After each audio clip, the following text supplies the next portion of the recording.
Welcome to the State of Things. My name is Jacob Ludwig, and I am your 69th president of the student body here at Iowa State University. And as always, next to Jacob, my name is Jaden Ahlrichs, currently serving as your vice president of the student body. Excited to be here today in the Media Production Suite in the lower level of the Innovation Center. This is a really awesome facility. It really is. As much as our administration is really promoting it, we actually found this space at the Student Innovation Open House. We got to tour the area. We kind of found this suite kind of in the basement of the Student Innovation Center, and that's really where this whole show kind of got its grounding. Yeah, and so if you actually haven't been to the Innovation Center, I fully recommend swinging by. There's stuff throughout the building. There's some really awesome classes that they're doing here. There's, I think, a glass blowing facility on the main level.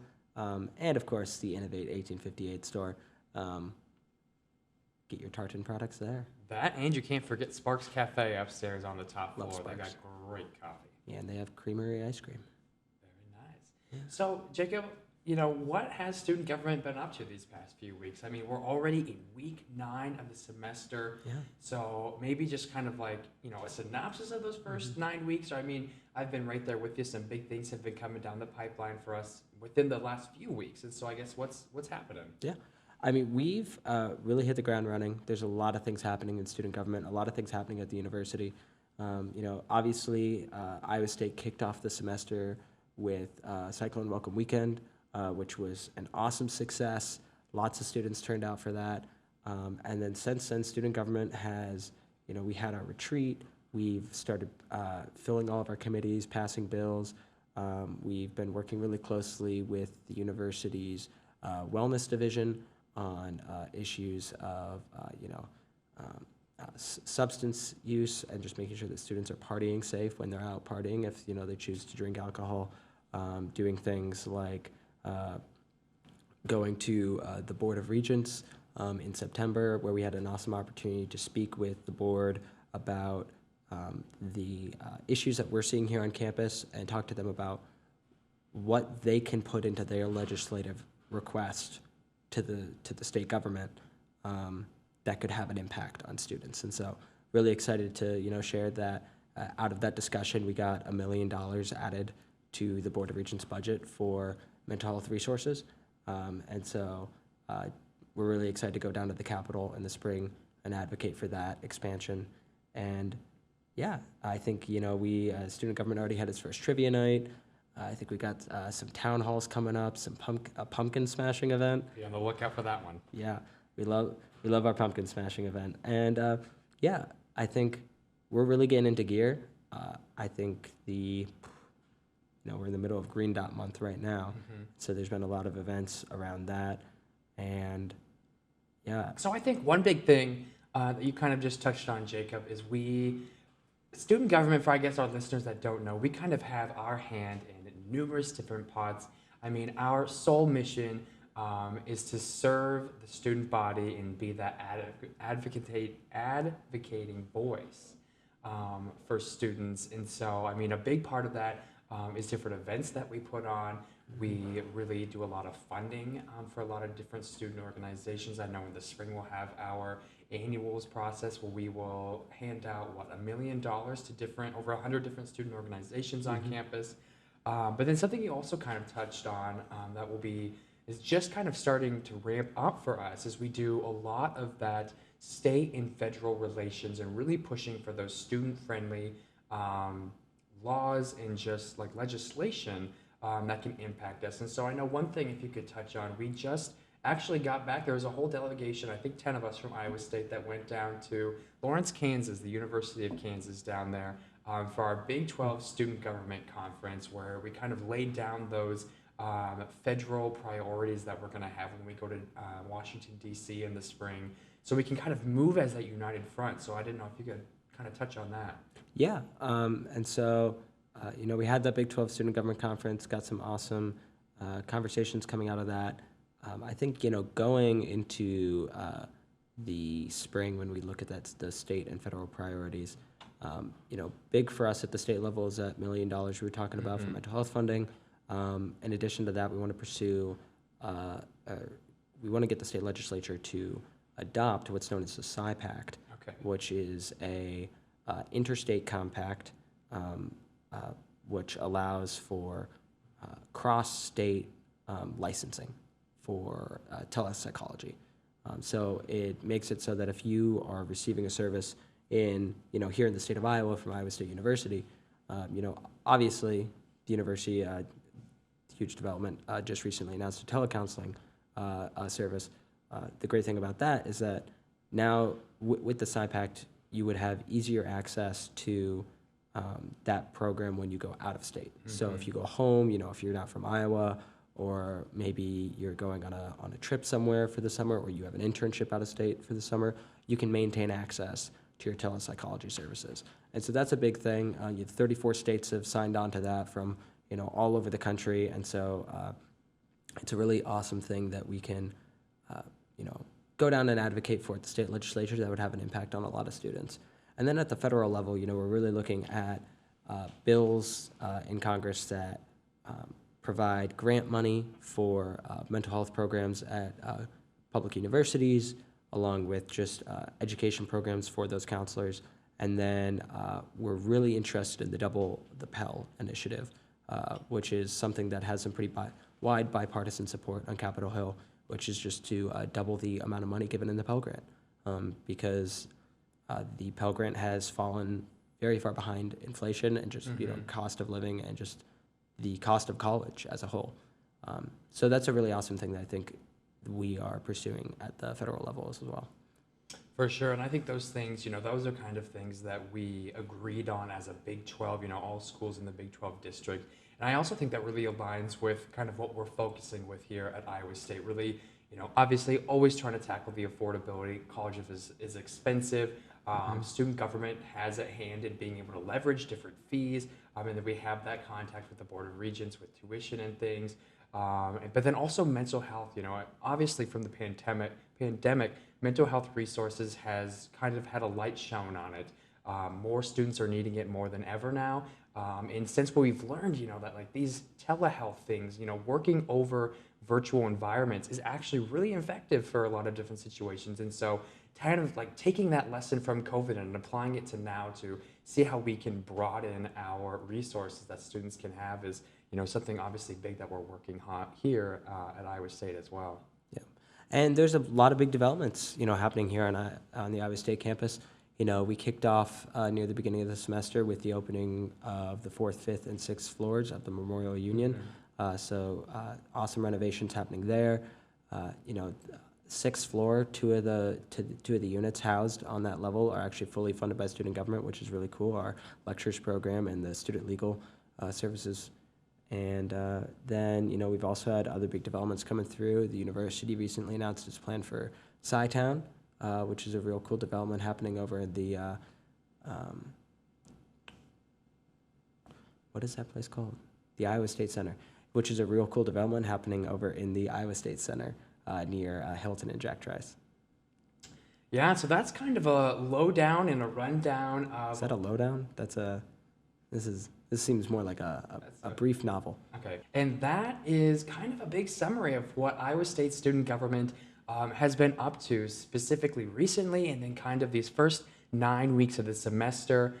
So that's what we have been up to. But stay tuned as we will be shortly interviewing Dr. Toyia Younger, the Senior Vice President of Student Affairs, and seeing what her view of what student affairs and the student body as a whole has been up to this first half of the semester from their point of view. So stay tuned. Yeah. And before we get to that, I just want to take a quick moment because I think something that not enough people know is that our vice president of the student body, Jaden, Ahlrichs, spent the summer in southern France.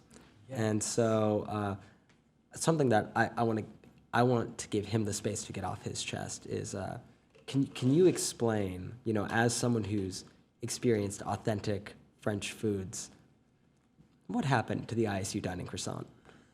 So for those of you that aren't familiar with how ISU dining works, there is like a head honcho guy, and his name was Muhammad Ali. He was, I swear, he could have been anyone's second father. He was just a wonderful man, but he actually did just transfer to the University of Tennessee just to be closer to his family to coordinate their dining programs. But they were astounding. He did astounding work for ISU Dining. I mean, the investments, getting themselves out of debt. Like I'm pretty sure he was here for 9 so years, and he did wonderful for ISU Dining. And one of the things that they actually did was out at Wallace Wilson, out at Towers, above Storms up there. They had like a food processing and bakery, and that's currently where ISU Dining does their donuts. But they actually had a French patisserie maker come and teach them on how to, make, croissants and different pastries. And so, I mean, that's where they got their footing in. The ISU Dining croissant, until I went to France, was the best croissant I had ever had. They were $3 and it was worth every penny. I was a passionate advocate for the ISU Dining croissant. And I mean, everywhere I went, I had a croissant in the United States just to see if I could beat it. And I always told ISU Dining they are the best I've ever had. But this is where the story kind of gets sad and slows down a little bit, as ISU Dining was doing great, but then Mohammed did end up leaving, and they currently are still having a search party to have someone fill his role. And so, I mean, I don't know what they're doing in the bakery anymore. They're still good, but they're not to that same quality as they used to be. I mean, the old ISU Dining croissants, I mean, if you can see they were about, I mean, how big is that? That's a massive croissant. This is great for an audio format. I don't know, like a mini football. And like they were crusted on the outside, and so it was super crispy. Like a good croissant is a disaster. Like it is a mess to eat. But then the inside was super buttery, the signature layers of a croissant. And like, I mean, I could go on and on, but like these were so good. But the current ones, like, I'm pretty sure they're whipping them out of like a Costco box. Like they are not as great. They're still good, but like they just seem mass produced and they don't have that ISU Dining love in them anymore. Yeah. So that's kind of the tragic story of the ISU Dining croissant. For as much as you used out of a Costco box as a disparaging moment, I've seen you inhale Costco croissants. So for the people at home, Jaden and I live together, and he just on the top of one of his cabinets is just usually a giant, like, family-sized box of croissants with, like, they come in 12 packs. 12 croissants in it. And every morning he'll reach up, he'll bring it down onto the counter, and he'll pull out 2, and then he'll throw it back up there. Well, see, they work great because I'll have one for breakfast, right, and then I'll put one in a plastic baggie and throw it in my backpack for, like, a lunch snack. I don't know. I loved croissants before I went to France. Now, since I've been to France, j'aime les croissants even do you more. Do you think maybe it's possible that the ISU Dining croissant hasn't changed, but that you have? No. Maybe you're what's wrong with this equation. No. Okay. All right. That is false information. Yeah. Fake news. But coming up after this is our interview with Senior Vice President for Student Affairs, Dr. Toyia Younger. The one and only. And like one thing I think is so special about like Dr. Younger, and really our administrators in general, is how they aren't just administrators. They are administrators because they care. Dr. Toyia might be sitting on the 3rd floor of Beard Cheer every day, but her heart is on campus and in the classes with every student. And that's why, her specifically as a leader on campus is so successful, is because she wants Iowa State to be that student-centric experience. And, that's what makes Iowa State have the community it does. And that's, one of the big reasons why we both ran to be president and vice president of the student body and continue that mission, is because we are founded in the passion of what Iowa State University is. And I think that's extended to all of our administrators as well. 100%. Dr. Toyia Younger definitely represents the best of us on this campus. But with that being said, we'll go to that interview. But I think up first, we're going to have some words from our sponsors. Hello, I am Maddie Willits, Student Government's Director of Marketing and co-producer of the State of Things podcast. And I am Sundar Shivraj, a UROC Senator for Student Government and also a co-producer of the State of Things. Obviously, this is our first episode being released of this podcast, and this section is actually reserved for student orgs and clubs and anybody in the community who would like to be promoted to the Iowa State community. So, if you are a student organization and would like a little spotlight here on the podcast, feel free to email us at thestateofthings@isd.edu and we'll get you on. Thank you guys for listening to this. And coming up next, we're going to have our interview with Dr. Toyia Younger. Enjoy. Beautiful. Super. Okay, with us today is the Senior Vice President for Student Affairs here at Iowa State University, Dr. Toyia Younger. Thanks for coming on the pod. Thanks for welcome. having me. This is cool. I'm excited to be here. Yeah, just great to have you on. Jaden and I couldn't imagine a better first guest to come on and chat with us, especially about how the semester has been kicking off now that we're about halfway through. Oh, awesome. This is so funny because I feel like we just started. When you said the semester is almost halfway through, I was like, wow, he's right. I feel like we just started. It was August. We were moving people into the residence halls, and now it's midterms, and it's overwhelming, but time flies when you're having fun, right? Yeah.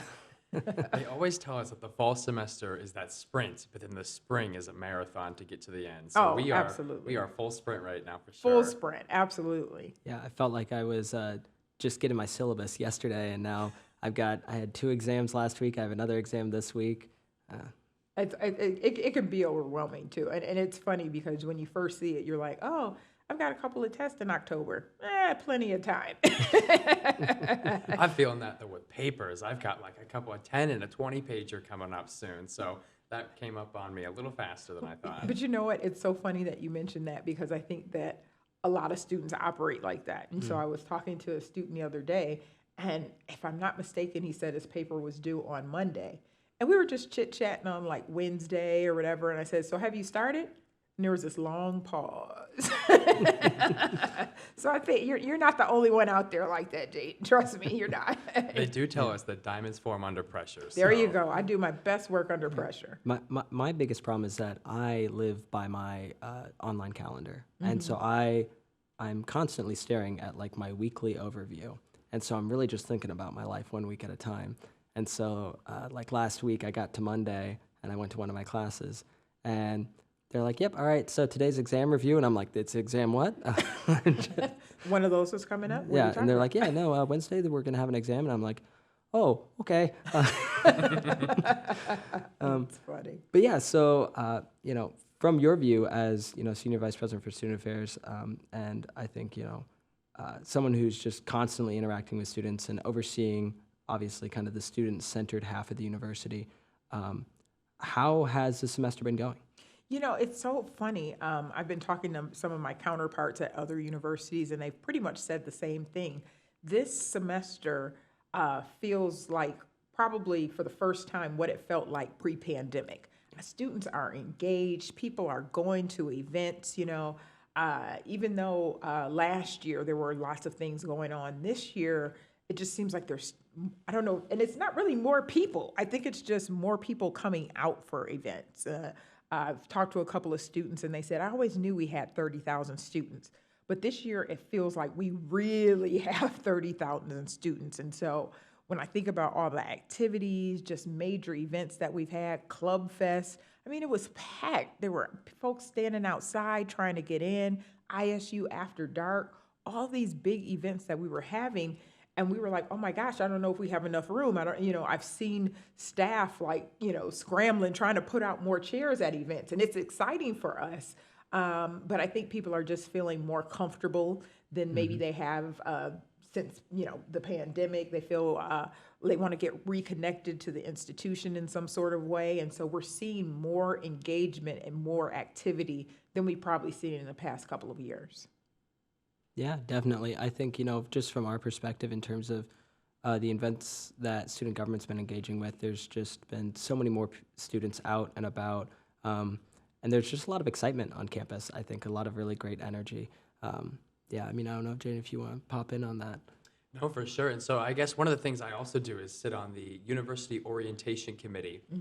And we had a meeting just the other week, and they were preparing for this big challenge that they were going to have more people than they've had in the past couple of years coming in. And so it was the opposite end of the problem of okay, now we have more people than we know what to do with. And so that's the better problem of now we have all this extra space and we did all this effort and no one's showing up. And so I really think we're back to that good old Iowa State community, everyone coming back out. So very happy Absolutely. about that. Absolutely. You know, this past weekend was Cyclone Family Weekend, and last year we had a decent turnout. You know, families came to spend time with their cyclones. This year, every single thing we offered was sold out. And as I walked around, we had a welcome reception on Friday, and as I walked around, cyclones and their families were coming up saying, "Oh my gosh, you know, I didn't come last year, and I'm so glad that you're having this again." I mean, it was packed. Every event was packed. Families, siblings, which is always great to see, and they're all walking around with their future cyclone buttons on. And so it just seems like all activities, not even those just for students, but for families and friends and visitors on campus, you're just seeing an overwhelming turnout. And so I'm excited to see us kind of get back to what ISU really is. Yeah, we love that just enthusiastic environment, you know, from the football games to Cal's Week a couple weeks ago. They had when they did the pork chops on a stick, they had a line all the way back to Beard Shear. All the way So from I was Curtis. trying to get a pork chop and I didn't get one, but I digress. You got to talk to us, Dr. Younger. We gotta try and hook you up. Perfect.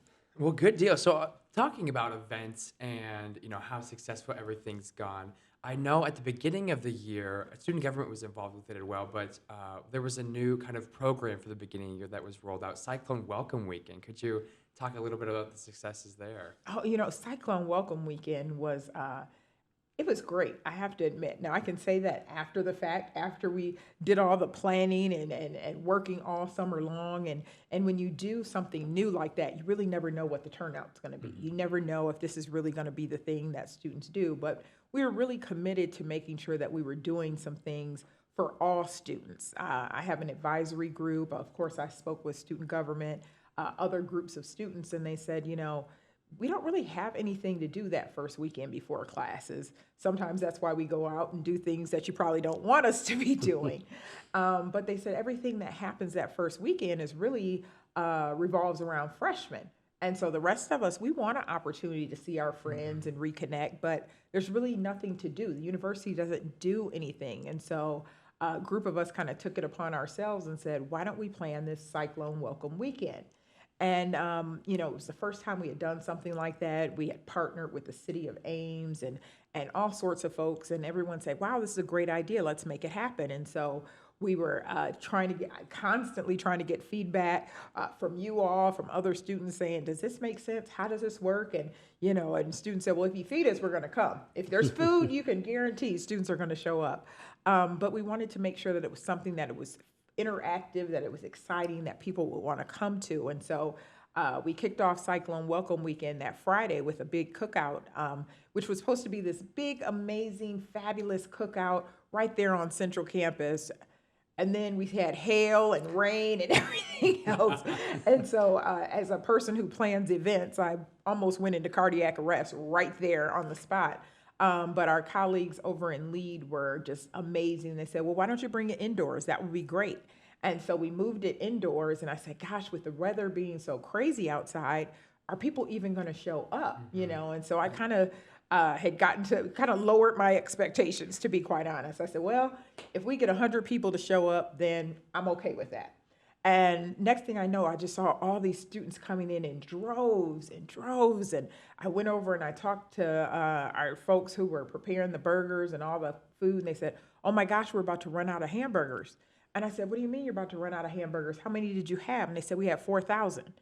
And that's when I was like, whoa, this actually was a success. People, and maybe they came just for the burgers. I don't know. But we had a great time. It was just so awesome to see people connect, reconnect. We had so many administrators, deans, ISUPD. They were out there playing basketball and having fun. And so it was really a great way to welcome people back to campus. And then The following day, we had our goat breakfast, greatest of all times, but also there just so happened to be some baby goats there. But, wonderful. Once again, you got to feed them. So we had some great pancakes, but all sorts of activities and events and games. And, I heard that there's a rumor and a picture of me on a mechanical bull. I'm not quite sure if I really want to admit that or not. But we had a great time. And so I'm so excited. I think the event was a huge success. We talked to our partners over in the city of Ames, and they talked about how new students came down to Main Street. They shopped, they got discounts. And so ultimately, I think it was a great success. It was the first time we've ever done it. And as I said, you just never know how it's going to shake out. But I think we had a great time with it, and people are asking, okay, so what's next? And I'm like, oh, slow down. Let me catch my breath from the first one. But we are kind of having conversations about what something like that might look like for next year.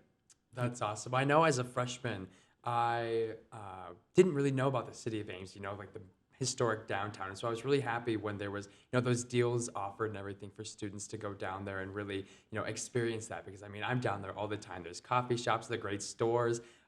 It's a wonderful place that just as a freshman, I didn't really know about just because everything of my life was on campus. Right. And so really including the city of Ames, as much of its success it was on campus, we were involving them as well. And I was really happy about that. Yeah, it was great. You're right. Most people don't go down to Main Street. They've got great restaurants and stores, and it was still early enough, so the farmers market was happening.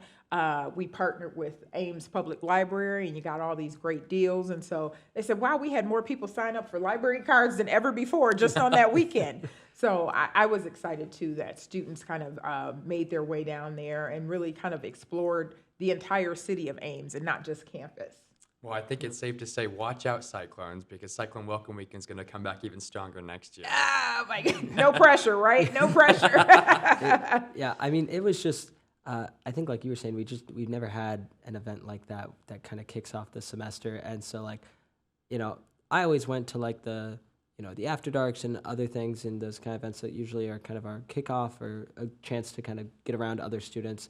But it was really nice just to have that space where it felt like there was kind of a firm start to the year. We started off on this really high note with a lot of energy, and yeah, the turnout was incredible. You know what they say, if you build it, they will come. Yes. Yeah, that was just so fantastic.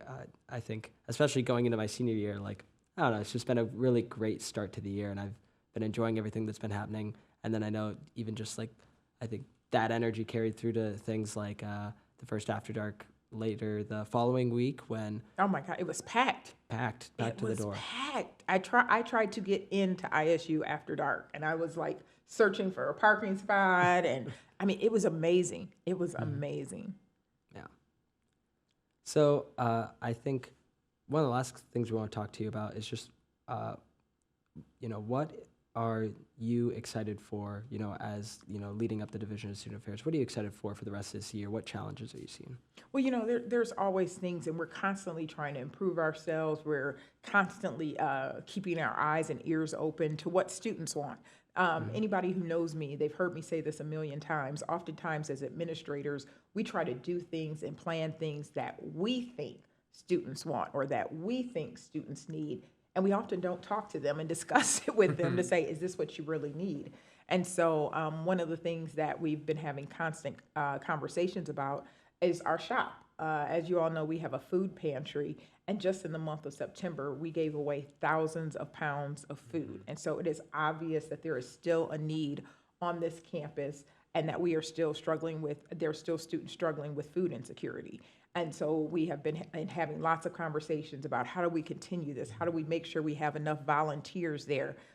We've been so fortunate that the Iowa Food Bank has donated a lot of food for us, but we don't even have enough people to staff it. So we're always looking for student volunteers, but it also shows you the need within our community if we have so many people coming and using that.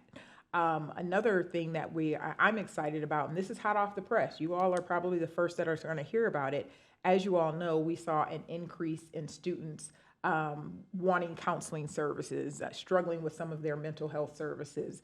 And it's to the point where we almost felt like we couldn't keep up. There were so many people who were coming in, so many people who just wanted to talk, people who were struggling academically, personally, et cetera.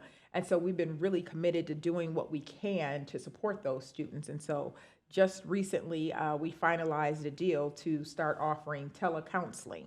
And we're so excited about that. You'll be seeing flyers, you'll be receiving emails about it, but it really gives us an opportunity to serve more students.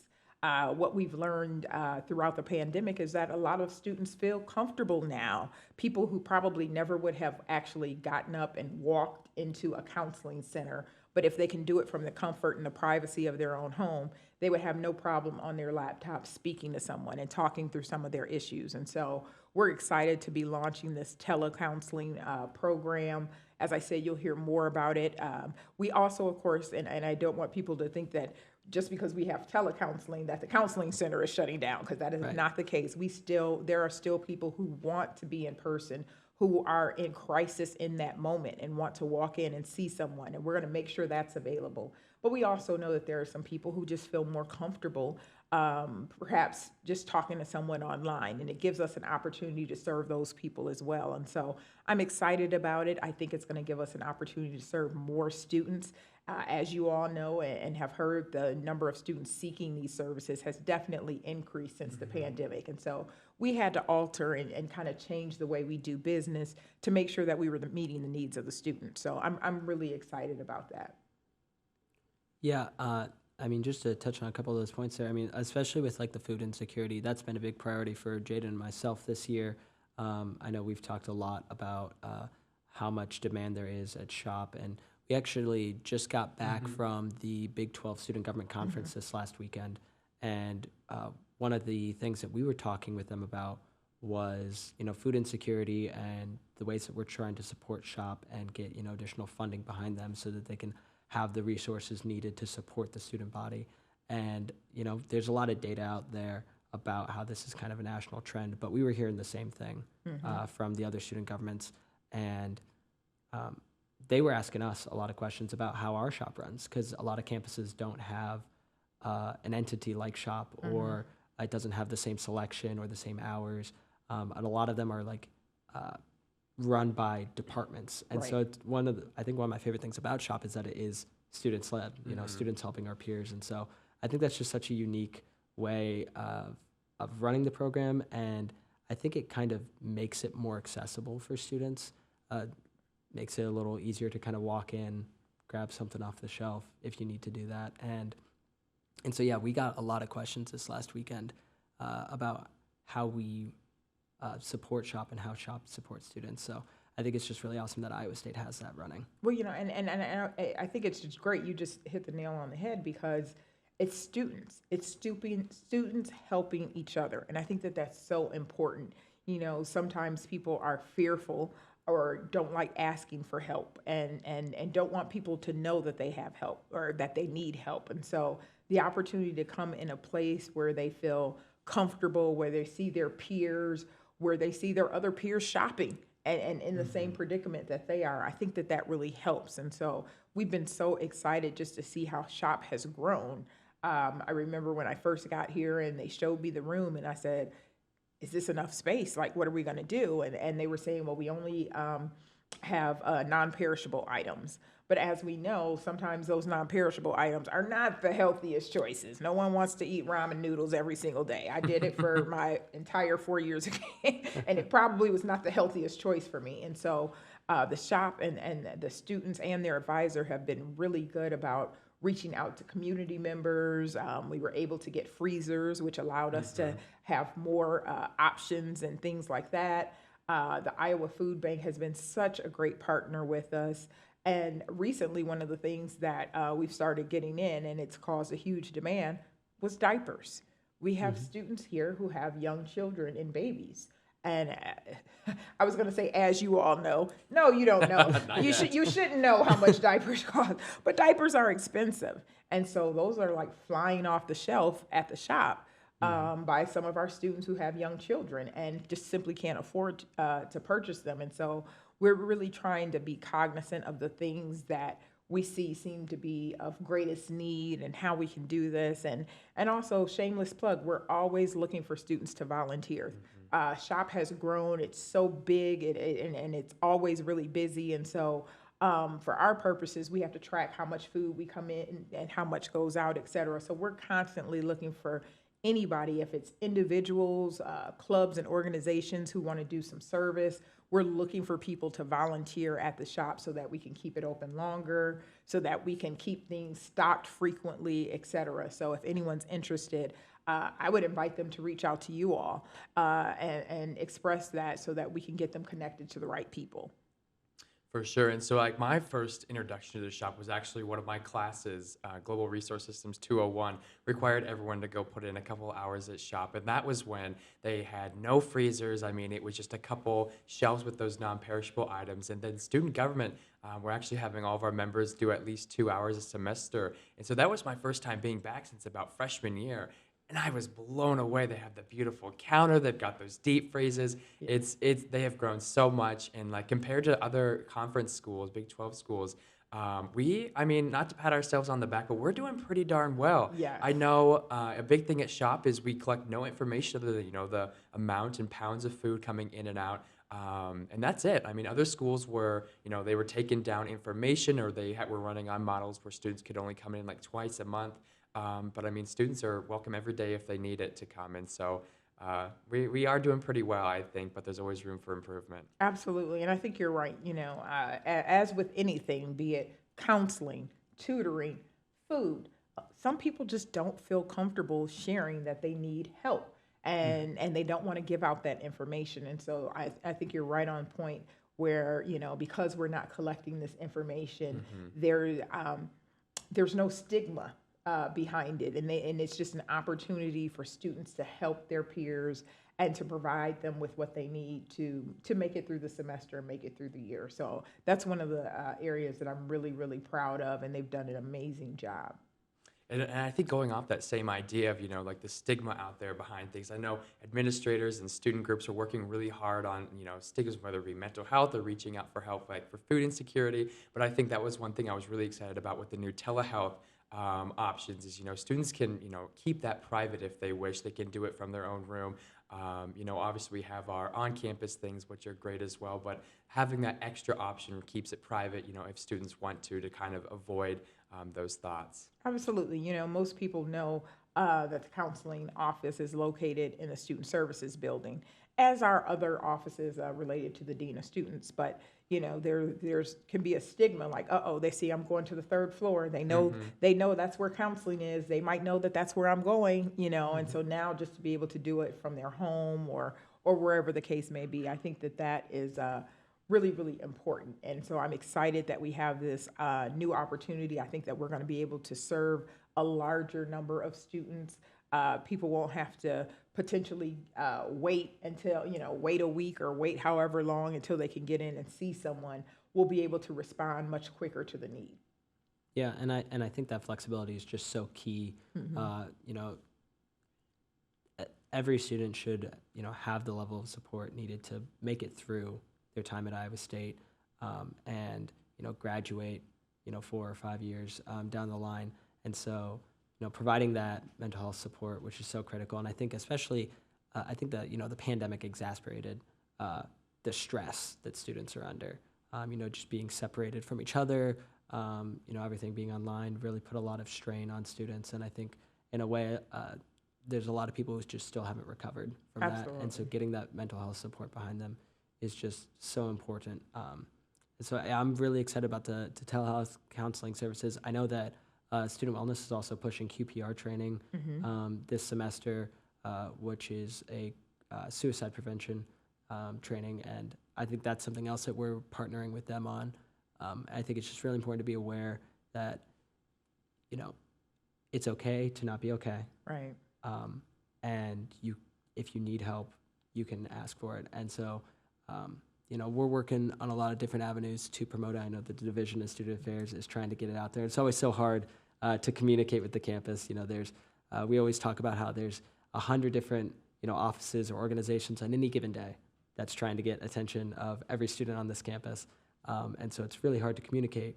but it's important, and I think I know you're passionate about it, and I Well, think yeah, and why I that's do it. why I love the opportunity to meet with you all and to see the work that student government is doing. You all are student leaders on this campus for a reason, because you care, you're passionate, you want to see your peers succeed. And so you all have done an amazing job spreading the word about important events, spreading the word about our resources. And so I'm excited. I want to continue that partnership, because I think that what we've seen too is that people want to, they're more receptive to hearing from their peers, and so sometimes if they go in and meet with a faculty member or meet with the administrator, sometimes it can feel, a little intimidating. But if they're talking to one of their classmates or their peers who says, hey, did you hear about SHOP? Did you hear about telehealth or telecounseling? Did you know that wellness has a collegiate recovery if you're struggling?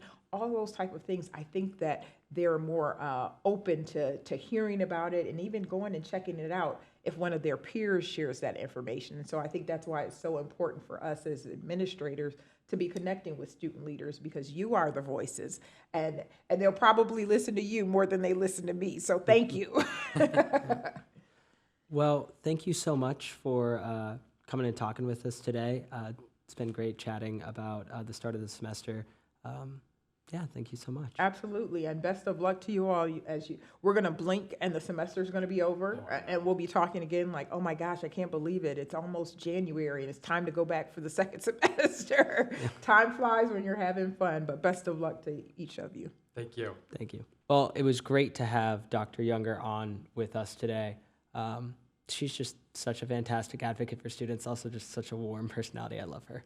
I know. I think Irish State University is so blessed to have Dr. Younger working for the students, working up there at the administrative level. So it was great to have her for this first episode. Oh yeah. There was no one I would have rather started with than Dr. Younger.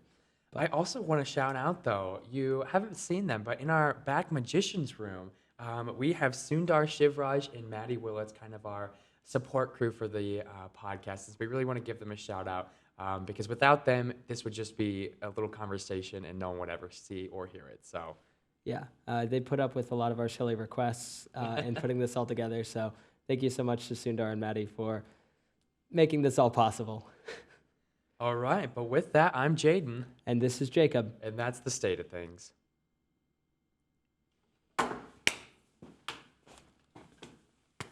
Love.